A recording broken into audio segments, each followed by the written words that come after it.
মায়ের মন্দিরে সব রকম ভক্ত আসে, বিদেশ থেকেও ভক্ত আসে। সেই নিয়ে মঙ্গলা মা আজকে মুখ খুললো, কিছু কথা বলল। কারণ মার কাছে সকল সন্তান সমান, এক চোখে দেখে। কারণ কৃষ্ণকালী মায়ের মুখ দর্শন করার জন্য আকুল হয়ে থাকে ভক্তরা। তো চলুন শুনি। বললেন যে আমি বিদেশ থেকে এসেছি, তা উনি বিদেশ থেকে এসছে বলে তা কি হয়েছে না? হ্যাঁ, বিদেশ থেকে এসছে বলে লাইন দেবে না? আজকেই তো একদিন আমেরিকা থেকে এসেছিলেন, তিনি লাইন দিলেন তো?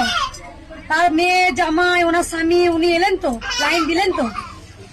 একটা কথা বলি, সকল ভক্ত দেখো সবাই আমার কাছে সমান। যে আসুন, মায়ের মুখটা যদি আপনি এরকম করে দাঁড়িয়ে থাকেন, সেই সময় তো প্রচুর ভিড় হয়, তাকে তো সহায়তা হয়। সে তো মাকে একবার দূর থেকে আসে, আমরা দেখবেন দক্ষিণেশ্বর যাই, তারাপীঠ যাই, মায়ের মুখটা একটু দর্শন করতে চাই, যে মায়ের মুখটাও দর্শন করি।